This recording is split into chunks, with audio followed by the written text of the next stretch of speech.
if there is anything that needs to be satirized and remixed, it is Trump talking about massive dumps. And by the way, extra points, if you can sample Trump saying massive dumps and me talking about it in a song, please do it.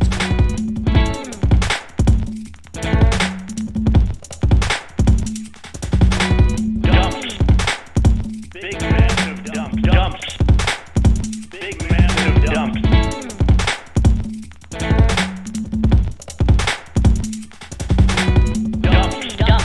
Dumps. Dumps. Dumps. Dumps. Dumps. Dumps. Dumps. Dumps. Dumps. Dump. Big massive dumps. Dumps. Dumps. Dumps. Sir, you just Dumps. Dumps. dump. Big massive dumps. Donald Trump insisted multiple times that it was massive dumps that led him to lose the election, which is just on another level. On another level. Dumps. Dumps. Dumps. Sir, you just Dumps. Dumps. Dump. Big massive dumps. Dumps. Dumps. Dumps. Sir, you just Dumps. Dumps. Dump. Big massive dump. You turn the faucet on in areas where there's tremendous amounts of water, where the water rushes out to sea, because you could have people are flushing toilets 10 times, 15 times, as opposed to once. Dumps. Dumps. Dumps. Sir, you just Dumps. Dumps. dump. Big massive dumps. Dumps. Dumps. Dumps.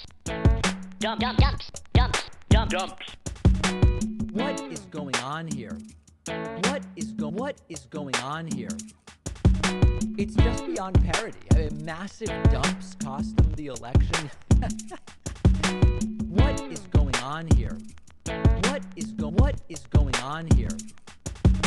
It's just beyond parody. I mean, massive dumps cost them the election.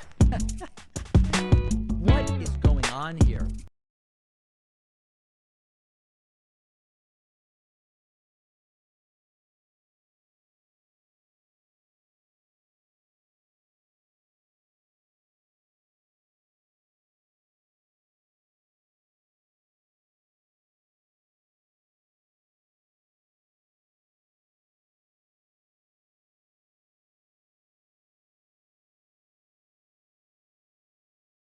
Elements of bathrooms. What on earth is going on with Trump and toilets? Trump's White House toilet would be clogged with documents that Donald Trump was flushing down the toilet. Is this the explanation? Big massive dumps. Elements of bathrooms. 10 times, 15 Trump was times. doing this with his personal toilet. Elements of bathrooms. Big massive dumps. Elements of bathrooms. Duty. Times, 15 times. Elements of bathrooms. God bless the United States. Thank you very much. Elements of bathrooms. Uh-oh. Mangoes? My bag of mangoes. Uh-oh. I love mangoes too. 9 cents. Okay. Now that we are up under a Biden's regime, my bag of mangoes now costs $11.99. That seems like a pretty good deal. A bag of mangoes. Aren't mangoes like $3 each? That's it. I want what, $8 or $11. That sounds good. The American people will lie. It's highway robbery is what you're doing. Bring my mangoes back down. My bag of mangoes. My bag of mangoes. Mangoes? My bag of mangoes. Bring my mangoes back down. Raise the price of fruit. Don't raise the price of fruit. Don't raise the price of fruit. Bring my mangoes back down. The Wisconsin crowd identified with the mangoes. Disproportionately affected the American people. Dore won't me to be healthy. Healthy. Dore won't me to be healthy. It's highway robbery is what you're doing. Don't raise the price of fruit. Don't raise the price of fruit. Don't raise the price of fruit. Don't raise the price of fruit. Mangoes? Well, welcome everybody. Oh no, not again. No audio. Oh my God. These people don't know what they're doing with this audio. I'm going to have to fire everyone. Oh, am I on? Oh my God. Oh, no, nobody's getting fired. Sorry. No, that's a joke. Welcome everybody. We are standing by for President Joe Biden. Why? Well, record inflation. We learned today that inflation over the last 12 months, 8.5%. This is the highest one-year inflation since 1981. Now, I hate to even have to start with sort of kowtowing to the lowest common denominator, but I have to, because there are people who think what was announced today was that in the last month, prices went up 8.5%. Now, I'm not blaming anyone, because you look at some of these reports and it makes it sound that way. Like, look at this. This is CNBC, or CNBC, as some people call it. Consumer prices rose 8.5% in March. It genuinely sounds like they're saying in a month prices went up 8.5%, which is crazy. That's, I mean, you know, we've seen that in Venezuela, maybe in Argentina. You've seen it. Zimbabwe. But what they mean is in the 12-month period ending in March, prices went up 8.5%. And it's like such a basic thing. And I don't only want to blame the people who are mistaken, because this is like a pretty mainstream article, and it certainly makes it seem like in a month prices went up 8%. So in any case, they didn't. And initially, the market's actually reacting okay. As you can see here, we initially had an increase in the price of stocks, but then now it is way down. It's just been a very big decline. And, explaining why the stock market moves, many people have opinions, and, it kind of is what it is. But stocks initially up, now are down. And Joe Biden is going to be addressing us soon and telling us that graph was 24 hours. No. See how it started at 9:30 a.m.? That's when the market opened today. I don't know who said it was 24 hours. Who was that? Eddie Styles, first time chat from Eddie Styles. Eddie, I wish you could have done better on your first chat in my channel. As you can see here, this is the trading day. At the bottom, the way we read a graph is we look at the Y and X axis. And as you can see, it starts at 9:30 a.m. I don't know. Please do better, Eddie. Please do better. Sad. Okay, welcome, by the way. Thank you. So Joe Biden's going to talk to us about the plan to lower costs of different things. Now, I know a lot of people in the audience are saying, but David, what about the price of mangoes? I am not up to date on the price of mangoes, but no joke. Yesterday, this weekend we have Passover coming, Pesach, as we call it. And I went to get, of course, some Passover, kosher for Passover matzah. And they were selling the big time stuff for $20 a box, and then some cheaper stuff for $10 a box. Not good. Now, I genuinely have no idea what the normal price is, but like normal matzah is like $3 a box. This is kosher for Passover, so it's predatory matzah. Yeah, I don't know. And then that was disappointing. I just bought a regular box. I don't really care about kosher. It's just, it's tradition. It's tradition, as we say. So we have multiple streams here standing by for Joe Biden, and I think it's going to be a very, very big thing. Now, I do want to thank some really, really great people. So many people supporting us via Twitch. I want to say thanks to Roni's Twitching, Nug Wrangler, Roni's Twitching with a gift, Weather Boxer, Trisha Northstar, Sven Hott, and Brankle Brandleby. 7 people kicking us off today. Look at that. Look at that. Oh, beautiful. Wow, a lot of people are getting banned. That's pretty wild already. The gifting of memberships. I have a beautiful update. As many of you know, we have had about 750 people ask for free memberships. Okay, 750 people asked. And so far, we've had 117 memberships gifted on my website. So the ratio is starting to get in line. Now, a few questions I want to answer. Some people have asked me, are the gifts monthly or yearly memberships? And the answer is, it's up to the gifter. You can gift a month or you can gift a year. And it's luck of the draw. We just go in order. So you can't email me and say, David, I want a gift, but only for a year. We just go in order. If the next membership is a month and you are the next person who has asked, you get a month. If the next one is a year and you're next, you get a year. It's too complicated to do anything else, okay? So if you want a free membership, go to davidpakman.com/free membership and fill out the very simple form. It's your name and your email. Do not email me. Do not call me. Okay? You will not get a free membership any way other than just filling out, it's 3 fields, first name, last name, email, davidpakman.com/free membership. There is no other way to get one. And then if you would like to gift one, you just go to joinpakman.com. And when you're checking out, there's a box that says, is this a gift? If it's a gift, you check the box.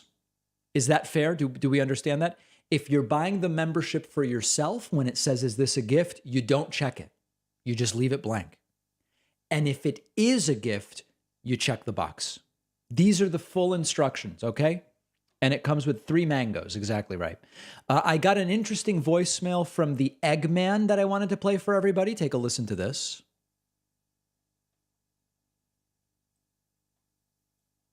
It's espresso, not espresso. Please, Eggman. I thought you were a man of culture.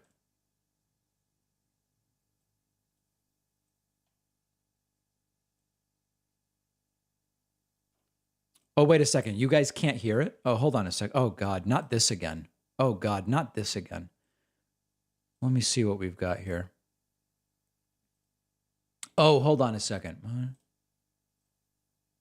Okay, let me try it from the top. Here we go. Hey, Dave, when Mike Pillow sues your espresso maker, is he going to call you for a witness? Will you be subpoenaed? Listen, Dave, I know it's all a joke that this guy's nuts, but this guy is nuts. Do you think that at some point somebody should step in and say to this man, you need medical help? Yeah. This man is definitely medically sick. Of course. Of course. There's something wrong with him. I think he's back on drugs, possibly. If you listen to the way the man speaks like he's trying to get his next fix. And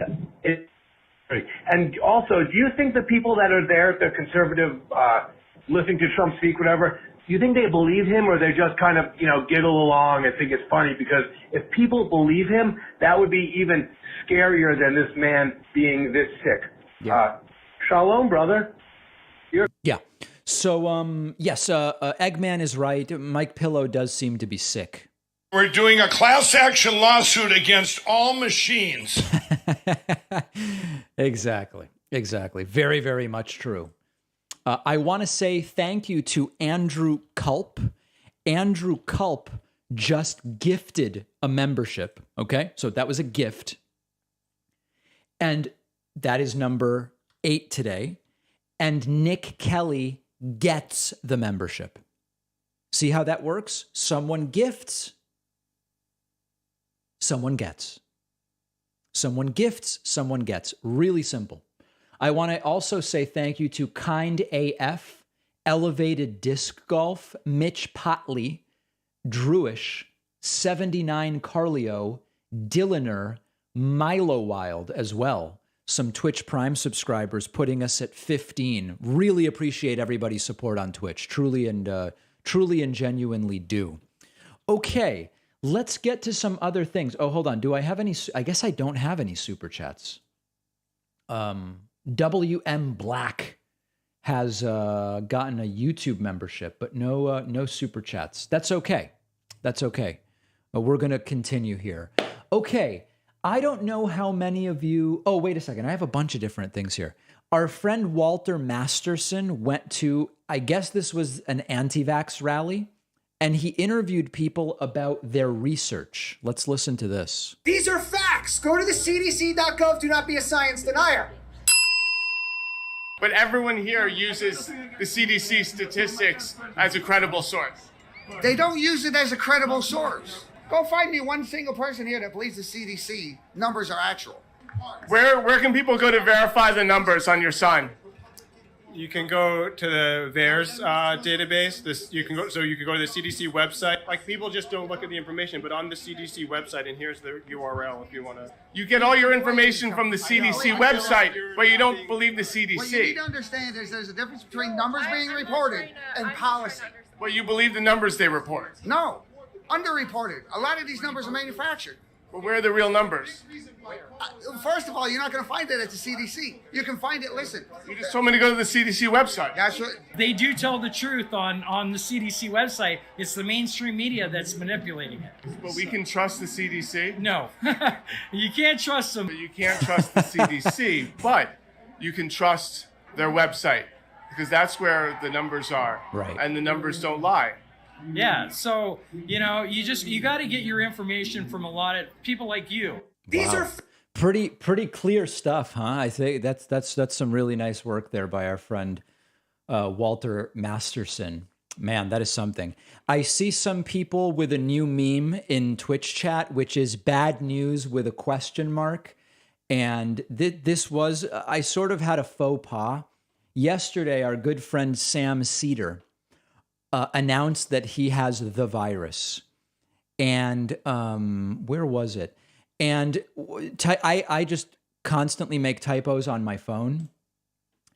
And I accidentally wrote back, bad news, get well soon. Like as if I was asking whether that's bad news. And like, obviously it's bad news that Sam has COVID. So then I try to avoid deleting tweets because then people start fixating on the fact that I've deleted tweets. So I then followed up and said, yikes, I meant bad news with an exclamation point. On my Android phone, the question mark and the exclamation point are right next to each other. So that was a faux pas. But I did afterwards text with Sam, and I'm not going to violate HIPAA by giving out his medical elements. Not that I could, I'm not a medical provider. But in any case, he's getting the treatment that he needs, and we went over all of the details, and we absolutely wish Sam the best with everything that is going on. Okay, super chats here. Are levers and pulleys safe? Wait a second, where is this? There we go. Are levers and pulleys safe from Pillow's war on machines? We're doing a class action lawsuit against all machines. I don't know the answer to that. I don't know if a lever and a pulley. It is a sort of primordial machine of sorts. That's a fair point. WM Black says, it's William Black. LOL, Jenk does the same thing. Oh, like question marks instead of exclamation points. Yeah, I'm doing the best I can, guys, with typing. It can be tough. I want to say thank you to Barb Fusco and Lauren McRae, who have just gifted 2 subscriptions on our website, putting us at 17. The lucky recipients are Christian Mastriani. You get a membership. And Kimberly Gonzalez, you get a membership. We are now down to 659 people waiting for free memberships. 659. If you're wondering, wow, if I gift a membership, is there anyone waiting? Yes, there are 659 people right now waiting. Thanks also to D4 Real, Physicist, and IR Geek for the Twitch Prime subscriptions, putting us at 20. All right. There was an anti-vaxx rally over the weekend. This one was much less publicized, but I did do a story today on the podcast, and we'll have a YouTube clip released soon. I'm just going to show you guys a little bit. Lara Logan spoke, introducing a 14-year-old who then went on an anti-vax diatribe. Line Check this out. for human and civil rights. Hold the line. And for our children, hold the line. And one more time, California, hold the line. Love wins. Does anybody know what mandates they're protesting?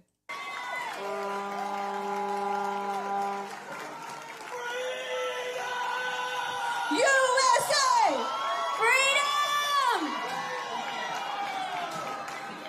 So I was talking to those ladies back there. You know, you don't want to be friends with them. They chained their best friends to the Capitol building in one of their protests. Oh, my God. They've been arrested a number of times. So those are brave ladies, right? I mean, that's pretty extraordinary. Okay, so now there's a young man waiting there. He's by far the best dressed at this event today. And he's only 14 years old. And he's really... It's really sad what's happened to Lara Logan. Just completely lost her mind. nervous. But he's really prepared. He probably did more work coming here today than any of us. And I asked him, what's the most important thing I need to know about you? And he said, I'm a Christian. Oh. And a fighter, and a warrior, and an activist.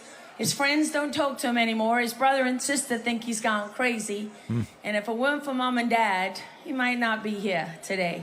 So please. Well, yeah, I mean, in a literal sense, if it weren't for mom and dad, he wouldn't be there today. Yeah, that's true. Welcome onto the stage a little man. Look at this. Called Lucky.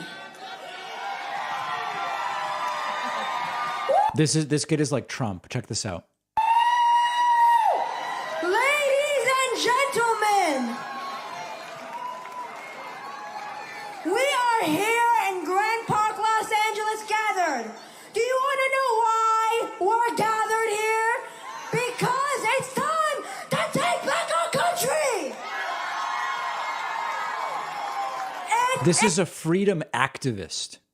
It's time we stand and fight. We cannot let the weaklings take us down. The brainwash will not defeat us. America will be strong again, and California will be liberated, people. Guys, they're going to liberate California. From what I don't know, but it will soon be free. Our country is in peril, deep peril. Our Constitution is being disregarded as nothing more than a piece of paper, and I will not let it stand. This kid has to be a victim, right? In some, like, let me just see if Biden's up yet. Not yet. We'll turn the audio up so we don't miss it. It's hard to imagine this kid is anything but a victim. This is not a Democratic issue. This is not a Republican issue. It is an American issue. Freedom. All Americans deserve to be free. Our founding fathers founded this country on the right to be free. If we were told that this was satire, we would all believe it, right? Like if I said, hey guys, check out this incredible satire of like just a kid spewing anti-vaxx stuff and like doesn't even know what's going on, we would all believe that it's satire if that was the premise, I think. And I say, take back our freedom now! I was kicked out of my school because I did not get that vaccine. Now that doesn't matter. What matters is that I have the choice. Why don't I have a choice that is supposed to be entitled to me as an American? No. Why? Anyway, so that's pretty vile. Let's see. There were some other really inspirational speakers. I'm just trying to look through here. We've got a bunch of clips on a clip that's coming out. Brett Weinstein spoke. Let's see what he had to say. We must preserve the gains of Nuremberg, liberate the practice of medicine from the pharmaceutical industry, defeat the mandates, and come together as Americans. Good luck to you all. It's kind of like a who cares type of thing. Like, you know, see who else was there. I don't even know who these people are. Let's just see who this is. Dr. Henry Ely is treating the vaccine injured. And what I want you to do is point to yourself. Excellent. Most of you are pointing right to your heart. You see, when we come together in love, the impossible becomes possible. And All right. How many people think this guy's a medical doctor versus some kind of, you know, naturopathic doctor? I don't know who this guy is. I'm going to look it up. How many of us think this guy's an MD? Just take, does anybody think he's an MD? I don't know anything about him. We're going to look it up right now.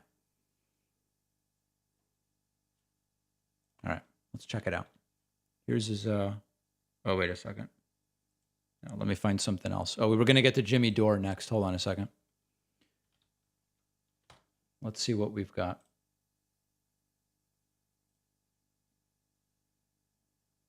Doctorate in naturopathic medicine. There it is. It's, yep, you guys called it. Not a medical doctor. Now, strictly, like, it's not just about an appeal to authority, like, oh, you should only ever listen to an MD. But it's like, yeah, okay. Anyway, he's not even a chiropractor. Exactly. All right, so we'll get to the Jimmy Dore thing in a moment. Oh, here's a beautiful $20 super chat. Max Blumenthal spoke at this event. I thought that was odd. Oh, that is weird. I've met him a couple times. Jimmy Dore spoke at the event as well. The event was gutter trash. It was really bad.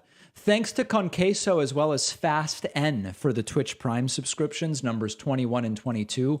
Also, big thank you to Andrew Warren. Andrew just gifted a 1-year subscription. The lucky recipient is Jody Harper. Jody, you get a free membership. You can keep, we have now 658 people waiting for free memberships. You can gift them at joinpacman.com. And when you check out, check the box that says this is a gift. And then I'll announce you and I'll announce who gets your membership. Also, thanks to Bowflex Man for the Twitch Prime subscription. A couple people sent me some Reddit threads where people on other subreddits are like discussing me. And I thought this might be interesting to look at. Let's see if we have time. I think we do. So this one is from the Jimmy Dore subreddit. And someone there said, what's the appeal of Pac-Man? Can someone explain it to me? Oh, hold on. Hold on a second. See if I can get this. There we go. Okay. Got it. Can someone explain it to me? Why go to an indie YouTube show to get your news if the narrative you get is pretty much the same as the establishment media? Why go to him at all then? And we will ban men. That's like going to a strip club to get a lap dance from someone who looks just like your current girlfriend. Oh boy. Okay. And then the respondents say, same as Sam Seder or the Young Turks. I stopped listening to those people during Obama. Ditto, everyone I know who listens to him, I guess they mean me, is a Russiagator, anti-Rogan, pro-Israel, lesser of two evils. Ivermectin is horse goo-believing nut job. They keep telling me to listen to him to get real news. Unsubbed from all these clowns around the time of the 2016 election hissy fit. They're all around shit-lib trash, shills for Biden, and they smear anyone who disagrees as a far-right conservative or conspiracy theorist. Just sad all around. These people have never seen my show, right? There's big money in being an unscrupulous shill. All right. So this is the view of just a couple of Jimmy Dore audience members about me. That's fair. You know, it's interesting. When I read this stuff, my mind goes to, I must be doing something right if I'm repelling these people. Like, I like that these people don't like me. Here's one from the Secular Talk Kyle's subreddit. A user went and posted. It's also sort of like you're coming in here and like think also about you go to other people's subreddits and you post about me. Like, that's kind of weird, right? Okay, anyway. I don't really get why people in this subreddit always recommend David Pakman as a viable alternative to Kyle. Alternative is also interesting because, like, are Kyle's viewers looking for an alternative? I don't even know. Oh, hold on. I've got to fix some of my things here. This is very unprofessional. There we go. The context is interesting, like looking for an alternative to me. I don't know. Okay. For all of Kyle's faults, he never smeared Ilhan Omar as an anti-Semite. Now, of course, I didn't do that. What I said was the rhetoric that Ilhan Omar used does play on an anti-Semitic trope. And I did like 10 minutes on it. And I never say in the video, Ilhan Omar is anti-Semitic. But these things stick to you. Like they just stick. You can't get rid of them. He ran constant defense for Israel. Yes, like unilaterally condemning settlements, the Netanyahu administration for years. I mean, come on, this stuff is so old. Pacman did. For all of Kyle's faults, he never promoted crypto scams for a quick buck. He refuses to take sponsors. Pacman promotes them all the time and doesn't own up to it. Like I've said a million times before, we sometimes do sponsored content. We label it as sponsored content. I never tell anyone to buy any crypto coin. It's like, it's the same stuff.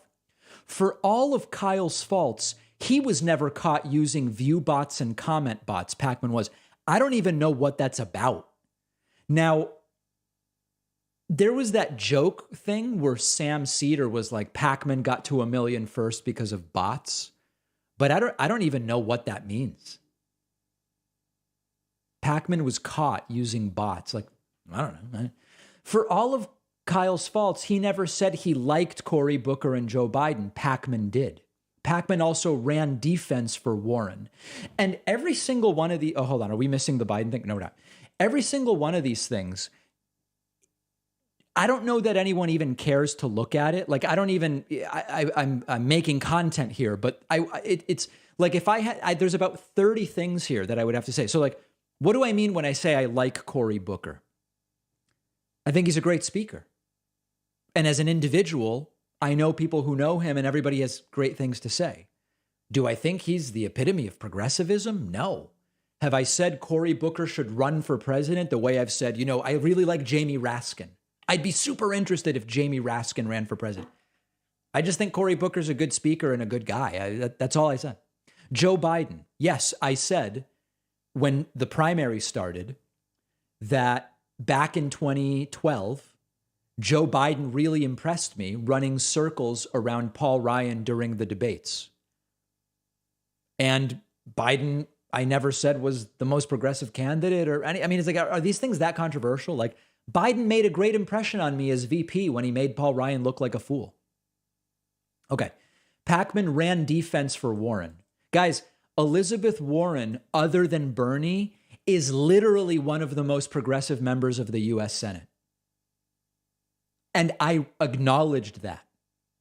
Her wealth tax proposal is one of the most progressive economic policies proposed by anyone in the Senate. Is that me running defense? No, it's me saying, hey, guys, Bernie is the most progressive at the time. Bernie was the most progressive. And by my assessment, Elizabeth Warren was next. Guys, this is bad. Then Kyle has gone on the record to say Pacman always seemed weirdly focused on money and numbers when they hung out the few times they did.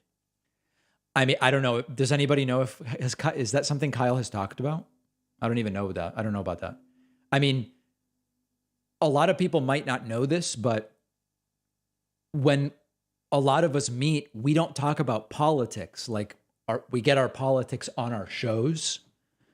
We often talk about like independent media. So, you talk about, like how's revenue, how's audience, that's kind of like, that's what,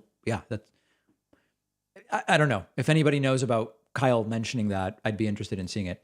And he clearly covers Trump way too much. Okay, we've talked about it. Yeah, like today we've got 10 segments on the show. One has to do with Trump. I don't know. You guys tell me if that's too much. I'm sure there's plenty I miss, but yeah, Pacman is bad vibes. This to me is more sad than anything else because it is quite divisive, but it's also like kind of sad because I imagine like all the people I personally know, it's hard to imagine anyone spending their time going on someone else's subreddit to then post it. Like, it's just kind of weird. Like, I don't know who does this type of thing. But anyway, I don't even know if we want to go through the comments, but Pacman's way too moderate. You know, a lot of times when people call in and they say that you're way too moderate, I'll say, okay, give me an example of an issue on which I'm too moderate. And they usually are like, well, you're not a socialist. It's like, yeah, guilty. I'm not a socialist. But give me an issue on which I'm too moderate for you. Pretty standard social democrat. Let's see who this.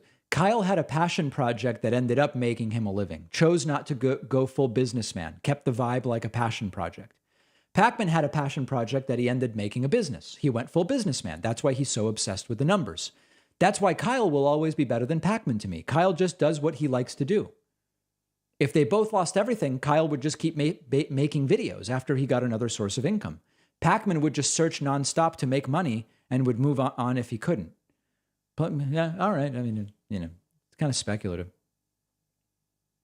Anyway, so it's always interesting to see kind of what's being said in different subreddits. It more bums me out than anything else because it's all kind of like, I don't know what we achieve with a lot of that stuff.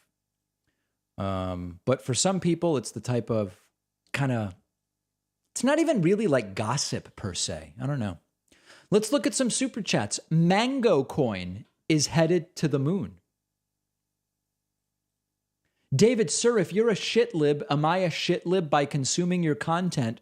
Hashtag sue the machines. We're doing a class action lawsuit against all machines. Yeah. You were doing everything right, in my opinion. Never change. Screw the fake ass idiot haters.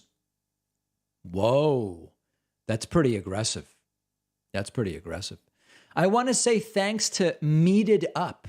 Meated Up is a new Twitch Prime subscriber and number 25 today. Number 25. We are standing by for Joe Biden. He is going to be delivering remarks here on record inflation, 8.5% over the last year. And what is he going to do to bring prices down? We're going to hear from him momentarily. A bunch of comments from people saying, oh, hold on. Where was it here? There was just a comment I wanted to read and I lost it. Oh, God, where was it here?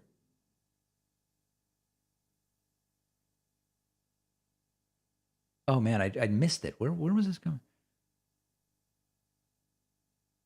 Oh, okay. Yeah, anyway, doesn't matter. I want to say a huge thank you to Aaron Vaughn. Aaron just got a gift membership at joinpacman.com. Aaron has gifted a membership. I am giving that one to the next person in line, Vince Lips. Vince Lips. There are now 659 people waiting for a free membership. If you want a free membership to my website, go to davidpacman.com/free membership. If you are in the privileged position where you can gift someone a membership, just go to joinpacman.com. And when you're checking out, check the box that says this is a gift. I would actually love it if you first got yourself a membership. That's sort of like step number one. You see that you can go to joinpacman.com. There's this coupon code OBAMNA, which you can use to get a discount. Get yourself. It's sort of like on a plane where they say if the oxygen masks drop, put yours on first, then help other people. Get yourself a membership first. Get in the system, then start giving them out. Oh yeah, people asking about this thing. So this is the weirdest thing. I flew back from Vegas a few days ago, and my mask cut my nose. It was really weird. I didn't know it was even possible. Must be some kind of user error. But yeah, I got a cut on my nose from my mask. And it's mostly healed now. But it was weird. Really, really, very, very strange stuff. Other super chats coming in. Oh, wow. The Phantom Menace with by far our top super chat of the day. $99.99. Disregard haters. No one's perfect except maybe me. Keep doing your thing, Playboy. Thank you, Phantom Menace. That's incredibly generous of you. A Twitch user's asking, have I seen the Obama meme on Kimmel? I did. So Let me see if I can find it. I have completely lost control of Obama. Let me see if I can even find it.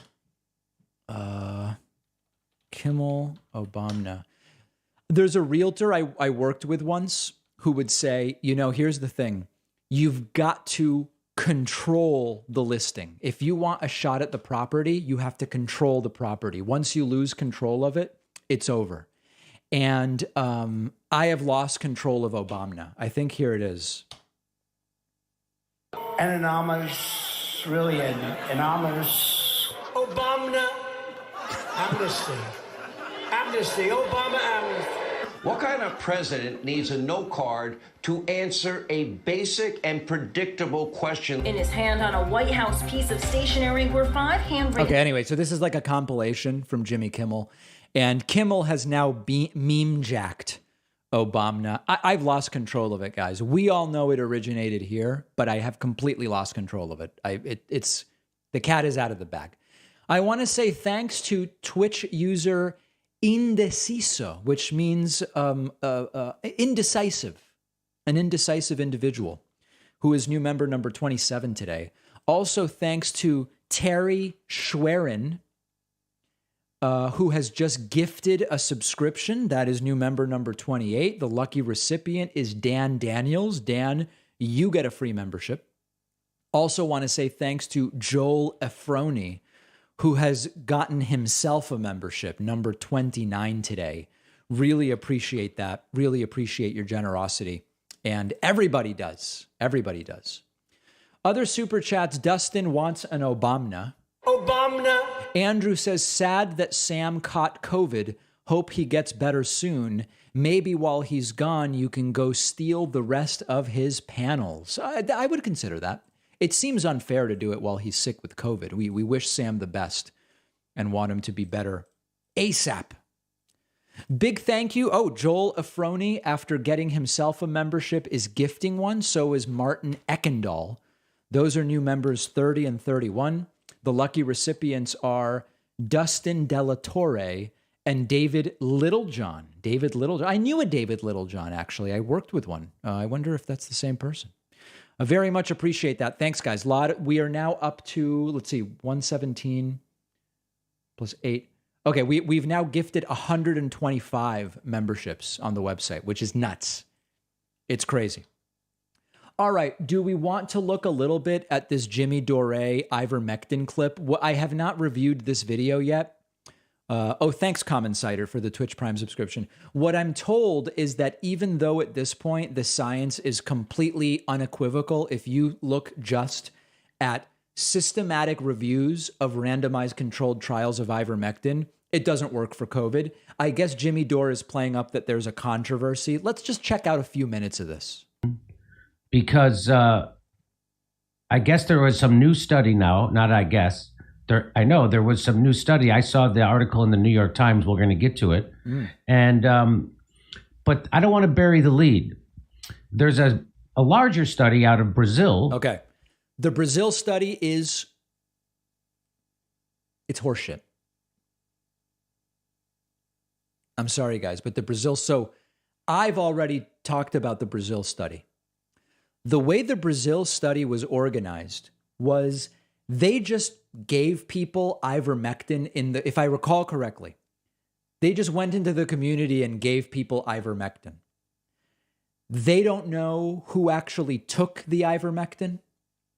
They don't know if the people who took it in the same doses.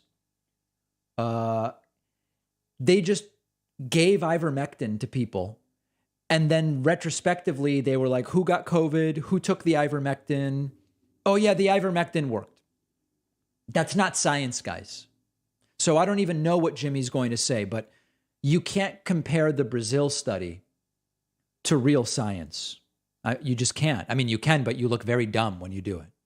And Dr. John Campbell is going to tell us a little bit about it right now. Okay, so I'm going to skip the Campbell stuff because I've already talked to you guys about the... and now he's putting it up. Yeah, I've already done a deep dive onto this study. So here's the study here. It's peer-reviewed. So now, of course, peer review doesn't mean it was properly done. And okay, all right, let's see. And they don't do them. And why don't they do them? Because there's no money in it. That's you hear that all the time.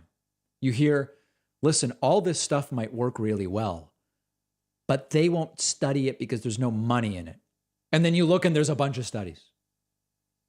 Come on. Because ivermectin is cheap to produce pennies. It's weird because I haven't watched a Jimmy Dore clip in so long, but the stuff he's talking about, we debunked 9 months ago. And so it's weird to me where, like, if you can get away with these talking points, it means your audience is really ignorant. Because, like, I'm not blowing smoke up you guys, anything. I'm not blowing smoke anywhere. Any place you think I might blow smoke, I'm not blowing it.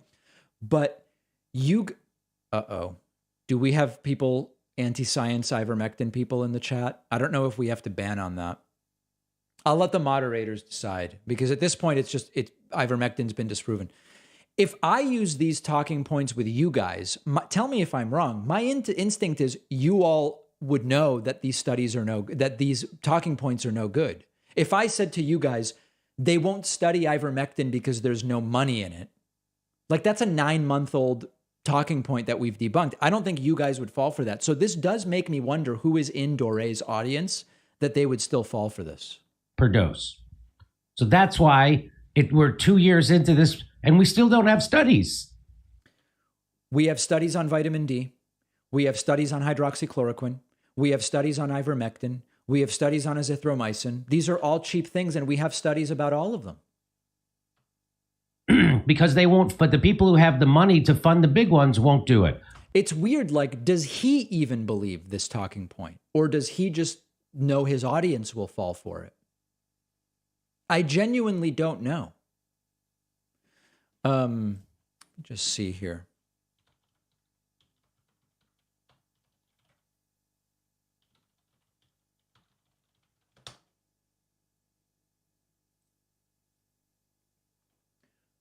I'm just looking. See what I can find.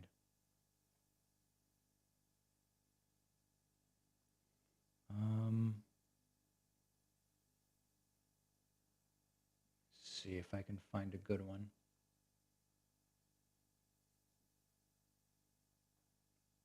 No, this one's too complicated. Okay. Anyway, if you Google COVID hydroxychloroquine randomized controlled trial, you'll find a ton of them. If you Google vitamin D COVID randomized controlled trial, all of this stuff is being studied.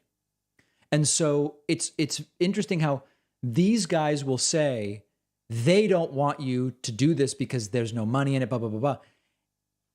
It sounds like Jimmy Dore doesn't want you to know that it's all been studied. All right, let's continue. But wait till you get to this Brazil study that Dr. John Campbell talks about. Debunked. And but first, I want to get to this, because this is the thing that's got everybody abuzz. Ivermectin does not. This is from the New York Times. This is from son of a gun. I didn't put the date on it. Ivermectin does not reduce risk of COVID hospitalization. Large study finds. At some point, it will become a waste of resources to continue studying an unpromising approach. So that's called propaganda. Okay. Because they're pretending like we've been spending tons of money studying this, and they haven't. So understand that this is when it says waste of resources, I don't think about it as money. I mean, when you say waste of resources, I think, well, it's a waste of medical resources where you could be comparing the standard of care to other things rather than another study comparing the standard of care to ivermectin. That's not even what it's saying. So, by the way, he also just told us there were no studies on ivermectin, and now he found one, but he says it's wrong. That's called propaganda, and of course, it's coming from the New York Times. It's not propaganda, right? I mean, as people are pointing out, lab time, resources, statistical time. Gets their money from Big Pharma. I saw a stat the other day. By the way, gets their money from Big Pharma. Does Jimmy not know that when you look at a study, it lists the conflicts that the people have? So could a study be biased by Big Pharma? Sure.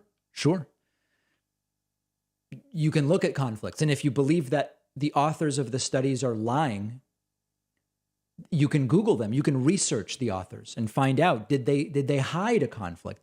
I'm not even going to do more of this because it's so stupid. I didn't think when someone said you should look at this because Jimmy Dore is still pushing on this, I didn't realize it was this dumb. Sometimes viewers will write to me saying they like Jimmy Dore and they like me and they watch both. I don't understand how anyone in my audience who understands what I do could see that clip and stay in Jimmy Dore's audience. I just don't.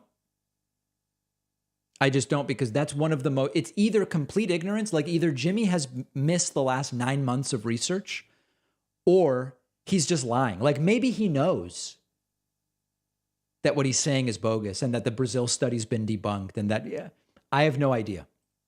I genuinely have no idea. I regret looking at that because it's so weaponized.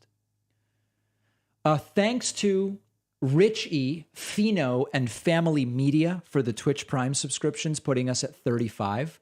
I am thrilled to tell you that I have 5 subscriptions to give away. Thanks to Kelly Larrabee, Walter Franco, Dave Lembo, Dustin Mason for gifting 2. That puts us at 40.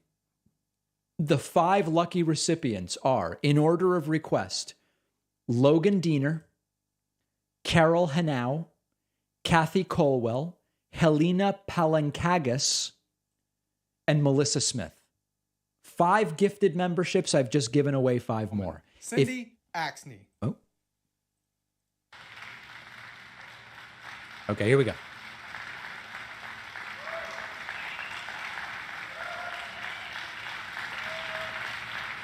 Okay, we'll just monitor this until Joe Biden actually starts.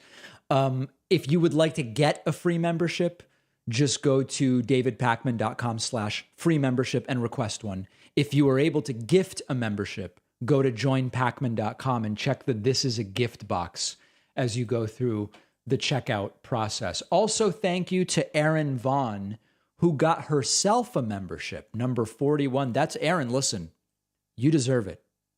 You did some gifting. You deserve to get yourself a membership as well. I appreciate that.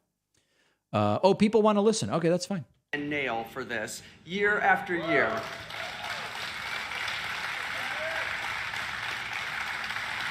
Because I always knew that we needed to make biofuels a part of our clean energy solution, and we're doing that right here in Iowa. Investing in biofuels not only helps Iowa's farmers and rural communities, but also lessens our nation's reliance on fossil fuels and brings down prices for Iowa families. President Biden knows that ethanol, which is created right here at Poet Bioprocessing, is significantly cheaper at the pump, reduces our carbon emissions, and provides good paying jobs like right here at Poet in Menlo. And so the president is here to support that. And so I'm so immensely grateful for the president's work in upholding the renewable fuel standard and keeping biofuel production going strong. And I'm thankful for all the investments President Biden has made in Iowa in his time in office. Everyone needs to know how much that is. Iowa, as we know, has more structurally deficient bridges than any other state in the nation. And thanks to President Biden's leadership, we've already received $650 million in new funding for roads and bridges.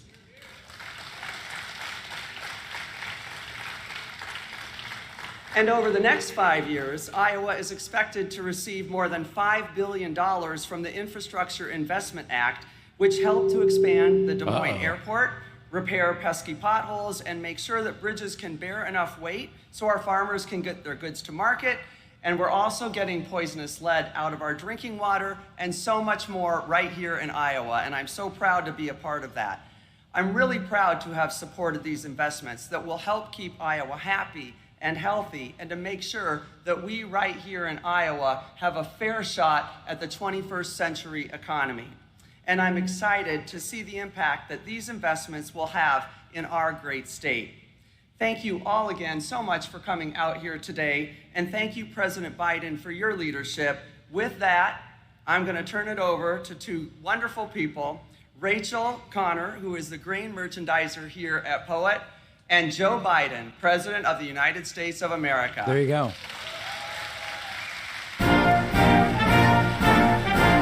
We're doing a class action lawsuit against all machines. And we will ban men who bomb them. Whoa, quite an intro, huh?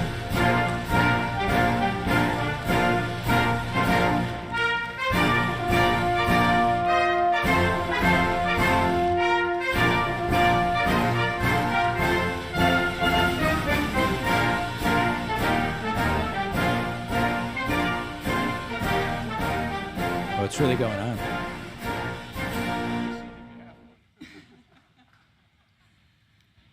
It's really great to be here with all of you today. My name is Rachel Connor, and I am a grain merchandiser here at the Poet Menlo location. What that means is that I help purchase all of the grain in the bins from nearby farmers. And it's truly the honor of a lifetime to welcome President Joe Biden and all of our distinguished guests to Poet today. I am a fifth-generation farmer who was born and raised right here in Iowa. I've spent countless hours on the farm, driving a tractor, and many more in college and grad school studying agronomy. These days, I drive nearly 100 miles round trip to work here at Poet, where we make plant-based biofuels, nutritious feed, and a growing number of renewable co-products. I'm excited to be part of a company and an industry that's doing its part to make the world a better place. Since I'll be headed back home about 50 miles tonight, you can bet that I'll be fueling up with E15. Okay, yeah, fine, but we got to get off this stuff altogether and get on electric. And come June 1st, I hope to keep saving money with E15. Many of you may recall when President Biden campaigned here in Iowa, he promised to support biofuels, grow green jobs, and cultivate a low-carbon economy. Today, America is battling Putin's price hike, and Mr. President, I can tell you our nation's entire biofuels industry stands ready to help.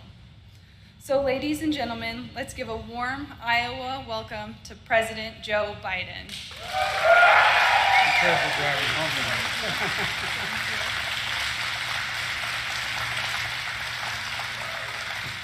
Thank you very, very much. Now, as I was campaigning here and I made that commitment, I don't think anybody heard it, but we're back. We're back. And my name is Joe Biden. I work for Congresswoman Axne. There she is. I learned a long time ago when she says, I just say yes. I say yes right off the bat. I tell you what, she is one hell of a champion for you. I mean it. I mean it. You ask anyone, if you ever come to Washington, walk into the Congress, say, you know anybody from Iowa? The first thing they'll say, they'll mention her name. Anyway, she said, thank you. Thank you for your friendship. To start, I'd like to say a few words about the mass shooting in New York City subway this morning you've all read and heard about. Jill and I, my wife Jill and I, are praying for those that are injured and all those touched by that trauma. And we're grateful for all the first responders who jumped into action, including civilians who didn't hesitate to help their fellow passengers and try to shield them. My team has been in touch with Mayor Adams and New York's police commissioner, and the Department of Justice and the FBI are working closely with the NYPD on the ground. Adams has COVID, right? Close contact with New York authorities, and as we learn more about the situation over the coming hours and days. And something could have broken between now and the last hour. I haven't heard the news. I haven't spoken to anyone of my staff. But we're not letting up on it until we find out and we find the perpetrator. Now, to the reason I'm here today. I want to thank you, Rachel, and thank you, Congresswoman Axne. When you hear about progress we're making in Iowa on everything from biofuels to bridges, you can thank Cindy. That's what you... No, I'm not joking. I am not joking. Not a joke. There was no fence at the White House high enough to keep her out. None. All kidding aside, Cindy, you're doing one heck of a job. Thank you so much. I also want to say a special hello to someone who really wanted to be here today. And you think I'm kidding. He's the guy that brought me to the first biofuel plant in Iowa years ago. Your former governor and my Secretary of Agriculture, Tom Vilsack. Unfortunately, couldn't be here today. He went to a press event in Washington, and like 2/3 of the people who went, I think, they got COVID. He's doing fine, spoke to him, but he couldn't be here. Oof. But I'm here today to talk about the work we're doing to lower costs for American families and put rural America at the center of our efforts to build a future that's made in America. And that's not hyperbole. It's about being made in America. A lot of that has to do with this industry. I just had a chance to see the work you do here and turn more than 40 million bushels of local corn into 130 million gallons of ethanol a year. That's a lot of gallons. We want to see facilities like this all over the Midwest, and here's why. First, it supports farmers and the farm economy. You know, everybody thinks Delaware is a big industrial state and banking state and DuPont. We have a $4 billion industry. It's called agriculture in Delaware. And it's mostly, we have more chickens in Delaware, broiler chickens, than you have in the entire Midwest, I think. But all kidding aside, it is a big industry in Delaware. And my state, everybody thinks is an industrial state. It's a very rural state. The largest city outside of the main city of Wilmington, Delaware, is almost 150,000 people, is 20,000 people. It's a rural state. To be honest, I think most people don't know anything about Delaware. Communities engaged in being able to be able to make it generally. And all that corn in the silos is from farmers within 60 miles of here. Knowing you have a buyer gives farmers something they don't often have: peace of mind, certitude about where their product can be sold and to get a fair price for it. Second, it creates good paying jobs. It's estimated there are over 400,000 jobs directly and indirectly supported by this industry nationwide. There's a lot of people, that's a lot, and a lot of paychecks, and good, decent paychecks. Third, it reduces our reliance on foreign oil. By adding this fuel to our gasoline, 10% or 15%, even more, stretches the supply. And fourth, it gives you a choice at the pump. When you have a choice, you have competition. When you have competition, you have better prices. And in addition to all that, you get less harm to the environment, lower greenhouse gas emissions, and you get even byproducts like grain here, which goes into animal feed and which helps cattle producers and lowers their cost. This is an industry with a tremendous future. I've set a goal of zero carbon for aviation sector, for example, by 2050. I've spoken with the leading heads of all major airlines. It's going to require billions of gallons of sustainable. I actually read a super interesting article on my flight the other day about how electric planes for short flights are probably only 7 to 8 years away. There's contracts in place. There's planes being manufactured. For long haul flights, it's going to be a lot longer. A little bit of biofuel. It's where it's called drop-in, meaning 100% biofuel. You don't need to take my word for it. Take the word of the CEO of American Airlines, who said, sustainable aviation fuel is the cornerstone of our strategy, end of quote. And the CEO of United Airlines, who called the first biofuel-powered flight a significant milestone for our efforts to decarbonize our industry. To bring that future within reach, I proposed a sustainable aviation fuel tax that we brought together the government's agencies, aircraft manufacturers, airlines, fuel producers, airports, advanced, cleaner, and more sustainable fuels for American aviation. That's how we're going to get there. And we can. We're in the cusp of so many significant things that are going to happen in this country, not just in the fuel side, but in the next 10 years. Your children are going to see more change in the next 10 years than we've seen in the last 40 years. That's how rapidly technology is changing. That'd be great as far as aviation, because a lot has not changed for a long time about aviation. Here today because homegrown biofuels have a role to play right now, as you work to get as we work to get prices under control and reduce the costs for families. Look, I grew up in a family, not a joke, where if the price of a gallon of gasoline went up, it was a conversation at our kitchen table. It mattered. It mattered with my mom and dad. It made a difference. We felt it. Putin's invasion of Ukraine has driven up gas prices and food prices all over the world. The two largest grain producers in the world, China. Yeah, it has, but it also predates what happened in Ukraine. So, I mean, it's... Things going up. We saw today's inflation data. 70% of the increase in prices in March came from Putin's price hike in gasoline. 70% of the March increase. That's important to understand.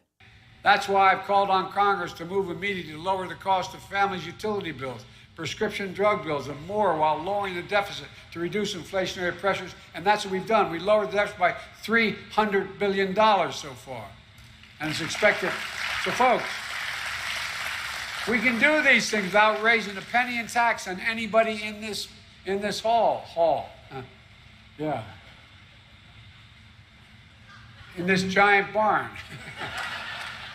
Look, it's going to make a big difference for families. You know, and it's the most impactful way that Congress can address inflation right now. But even as we work with Congress, I'm not going to wait to take action to help American families.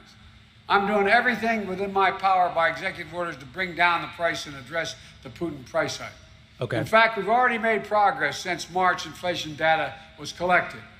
Your family budget, your ability to fill up your tank, none of it should hinge on whether a dictator declares war and commits genocide in a half a world away. To help deal with this Putin price hike, I've authorized the release of 1 million barrels per day for the next 6 months from our Strategic Petroleum Reserve. So that'll lower gas prices 5 to 15 cents per gallon. I do think it's pretty dishonest to be calling this the Putin price hike, because this actually started under Trump and it's happening globally, and some of it has to do with Putin. To release with partners and allies around the world. I've spent hours and hours with my counterparts around the world trying to get them in Guys, I get that he's doing it on purpose. I'm saying I think it's not really accurate. countries agreed to release another 60 million additional barrels onto the market. Over 240 million barrels over the next 6 months is the bridge to be able to make sure we are going to be able to keep prices down. This is the largest collective reserve release in history. Hundreds of hours of meetings with key allies, keeping them together is paying off. Putin was counting on the division of NATO, the division of the European Union, the division of the world. Well, we spent a lot of time, but they're all following, every single one, including in Asia, South Korea, Japan, Australia, all of them.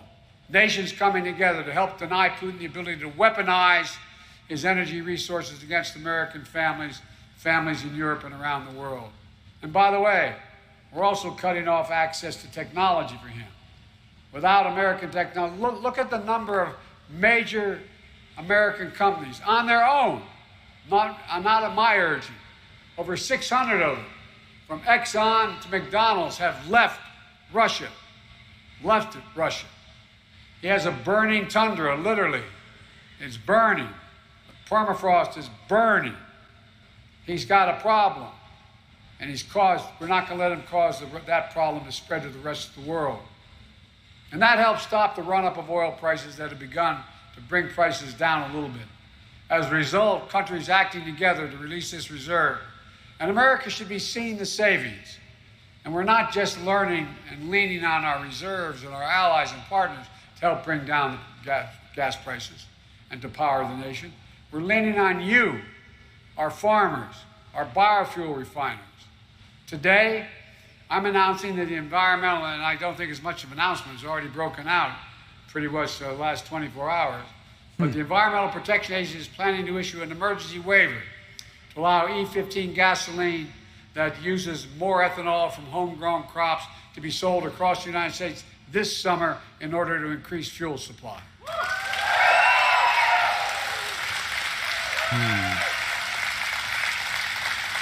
Folks, I mean, that's not like crazy exciting when you think about the long term, but I get that there's pressure to do something short term. I feel like, thank you. I feel like as as a minister, and I feel like I'm preaching to the choir here. But here's what it means. E15 is about 10 cents a gallon cheaper than E10. And some gas stations offer an even bigger discount than that. Now, is E15 less efficient when you burn it? I don't know the answer. I'm just wondering, because that would counter any price difference. I just don't know the answer. Does anybody know? I haven't On researched. June 1, you're not going to show up at your local gas station and see a bag over the pump that has the cheapest gas. You're going to be able to keep filling up with E15. And it's going to solve. It's 3 to 5% less efficient, seems to be the consensus in the chat. Okay, that's interesting. Not going to solve all our problems, but it's going to help some people. And I'm committed to whatever I can to help. Even if it's an extra buck or two in the pockets that they fill up, will make a difference in people's lives. And even though E15 is only available in a few thousand pumps today, we're investing more than $100 million to build biofuel infrastructure of the future. Things like blender pumps, the gas pumps that can handle higher blends of bioethanol and diesel fuel. Of course, there's more. I mean, it's like what's depressing. I get that he's at a place that makes this stuff, so like he can't go. Really, eventually, we got to put all of y'all out of business and go to fully electric. I get that that wouldn't be politically expedient. But when you hear him talking about E15 for the long term, it's like, dude, what are you talking about? That's not the solution. That's just not the future. Level the playing field for many family farmers and ranchers. Because, as many of you here know better than anyone, that 4 big companies control more than half the market for beef, pork, and poultry, giving ranchers very few choices about who to sell to get their product. These big conglomerates drive down prices they pay farmers, and even as they drive up prices at the grocery store. So we're investing up to $1 billion in the American Rescue Funds for new and expanded meat and poultry processing capacity throughout this country.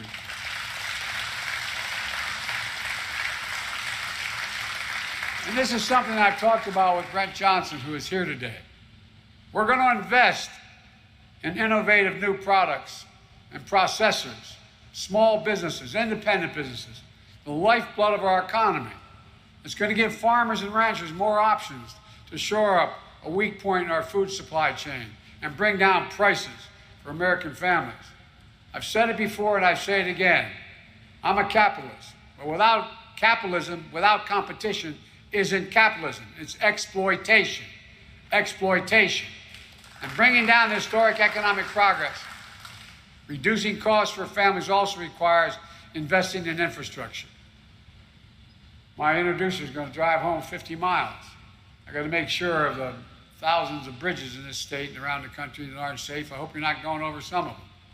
And that starts with roads and bridges. It really does. As Cindy's pointed out, Iowa has more bridges than any other state in the nation that are classified as structurally deficient. 4,500 are in poor condition. And here's the reason why Cindy's work in the infrastructure law was so important. About 2/3 of the bridges in need of repair in this country are considered off-system because they're not directly on the interstate highway system. And back in January, I was supposed to speak in Pittsburgh, which I did, at a steel mill. But on the way there, a bridge collapsed in the city. That's what most people don't realize. It's called the City of Bridges. There's more bridges in Pittsburgh than any other city in America. And that morning I got there, it collapsed. We went straight to the site. The bridge had been rated in poor condition for the last 10 years.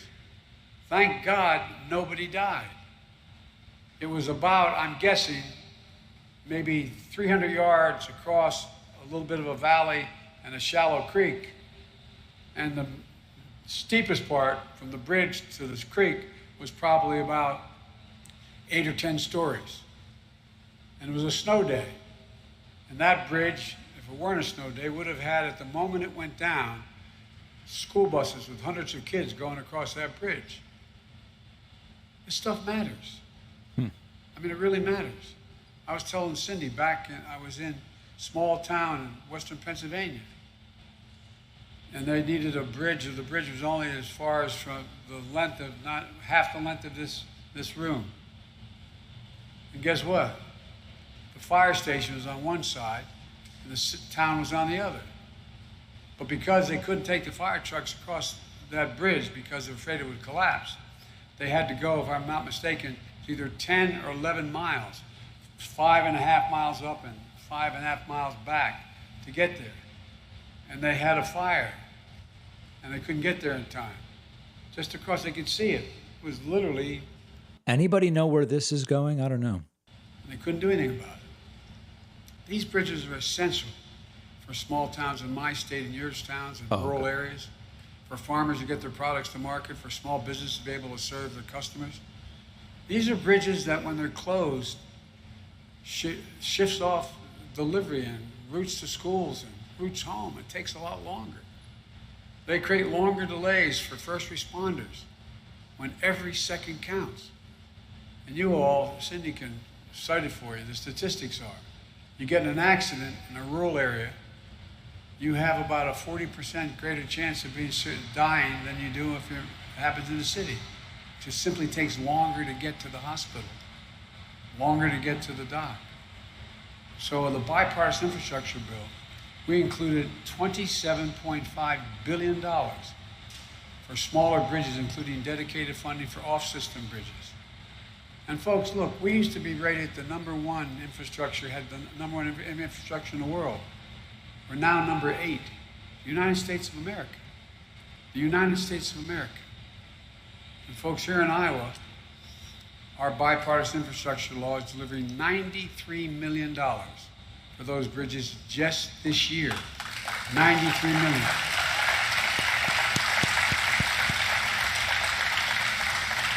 And at least $14 million for off-system bridges this year. Look, this investment is going to help connect entire towns and regions and new opportunities. We've gone from waiting for Infrastructure Week, now you got infrastructure decade. 10 years. 10 years. And we owe it to you, Cindy. Look, it's going to help workers get jobs, good paying jobs, products get to market, reduce costs for families. With this investment, we're sending a message to America's small communities and the people who call you home, this home. You matter. You matter. We see you. Not a joke. And we're building back with you. We're making sure you're not left out or left behind. We're also investing in universal, affordable, high-speed internet. I was surprised at this number, I have to tell you. 16% of Iowa households don't have an internet subscription. In some places, there's no high-speed internet infrastructure at all. 0 in this state. And the law will make high-speed internet affordable and available everywhere in Iowa. And think of what that will make possible, from telemedicine to precision agriculture to small businesses that want to be able to sell in bigger markets. In the 21st century in America, no parent ever should have to pull into McDonald's or a fast food chain to literally hook up to the internet in their car so their kid could do their homework over on the line. True. Think about that. The United States of America. We're the guys that came up with all this stuff. Our infrastructure law invests in clean water and wastewater systems, including a major investment in the Lewis and Clark rural water system to bring clean, reliable drinking water to more than 350,000 people in South Dakota to Minnesota to northwest Iowa. It matters. It matters to the health, it matters to the convenience, it matters across the board. We're investing in ports and waterways, including over $700 million for a lock and dam project 25 on the Mississippi. You say, what does that have to do with me? It has a lot to do with y'all. Because nearly every bushel of soybean and corn that is transported on that river from Illinois, Iowa, Minnesota, Missouri, Wisconsin, goes through these locks. And they were built in 1930s. Barges often need to be split into smaller groups to make it through, taking hours and sometimes greater delays. With new modern locks, we're going to help farmers get their products to market faster, more efficiently, lower cost, and keep American agriculture globally competitive. Folks, the list goes on. I'm starting to bore myself here, but this is important stuff. I think. He's boring himself. In fact, members of my administration and I will be visiting rural America in over 25 states over the next 3 weeks to talk about how we can do even more to create jobs and opportunity, to make sure that the investments we're making reach rural communities, buy from rural businesses, create jobs here at home, giving your young people the opportunity to make a living and raise a family in the place where they were raised and where they want to stay.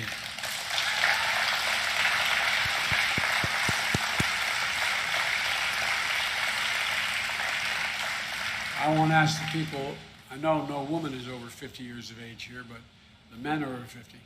How many times have you had a son or daughter, niece or nephew, say, I don't want to move, but I have to. There's no job here. I don't have a chance here. We're changing that. Let me close with this. When I was running for office, I heard it 1,000 times. We're going to build an economy around you, the communities who feed and fuel our nation. Well, we are. We are. We're going to deal in people and places that have been left out and left behind for a long time. We're making progress. Over the course of my presidency, our recovery has now created 7.9 million jobs in almost 14 months.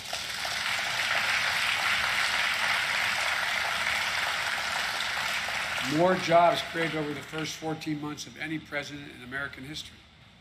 And in 2021, our economy created more jobs in rural America than occurred in the last 15 years.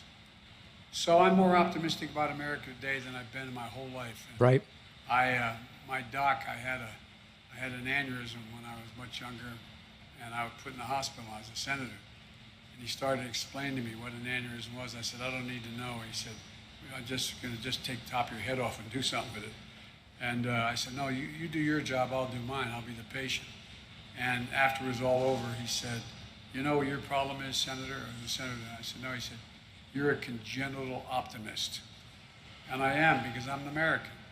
That's why I'm optimistic, because I see a future that's within our grasp, no hyperbole.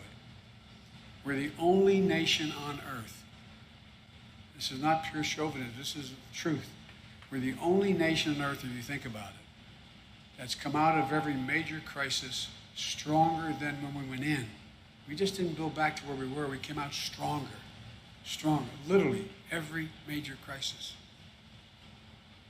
we faced, we turned into an opportunity. And that's exactly what we're going to do today.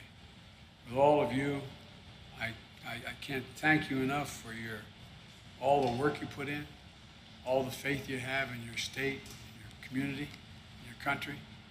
And I just want to say, God bless you all. And every time I walk out of my Grandpa Finnegan's house up in Scranton, which died when Cole died, it's coming back.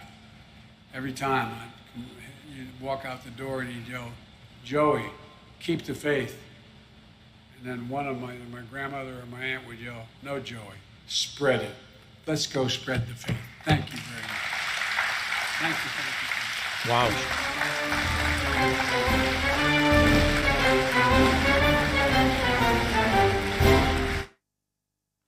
Wow. Well, not the most high energy event we've ever seen, I guess, but interesting. I don't know that anything new was proposed. I mean, he has already opened the Strategic Petroleum Reserve, so I just don't know how much we learned, but it was certainly interesting to see the speech.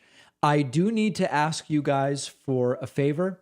It has come to my attention that there are some individuals lobbying AM 950, which was one of our major radio affiliates in Minnesota, to drop the David Pakman Show. There's a small group contacting them and saying, please end the David Pakman Show. And it would be really great. That's a big affiliate for us. It would be really great if you guys emailed and said, thanks for having the David Pakman Show on your station. You can go to am950radio.com. And there's a big contact button. It wouldn't be appropriate for me to give you anyone's emails, but if you can do me the favor, you go to am950radio.com. There's a contact button, and it very clearly tells you how to contact the station. All you have to do is say, hey, thanks for running the David Pakman Show. We love it. We think it's the best. We think it's great. We think it's good. Whatever. You don't have to say it's the best. We don't want to allow a small group of activists who are detractors to successfully convince AM 950 to drop the show. I don't know that they would, but it would be great to get a little counterpoint there. It's an independent station. I believe they are not like part of a big conglomerate. So you're literally emailing the people. Okay. All right. Very good. Thank you to everyone for joining me. Thank you. Thank you. Thank you. Joe Biden will hang and chat a little bit. I'm going to run. This is great. I'm being interviewed in a little bit by a 13-year-old for his YouTube channel. He's got a great political YouTube channel. I'll tell you more about it after the interview's done. I think this is going to be a really, really interesting interview. All right, so I'm going to run and do that, and then we'll post it to our YouTube channel when it's up. All right, everybody, see you soon. Thank you for joining me.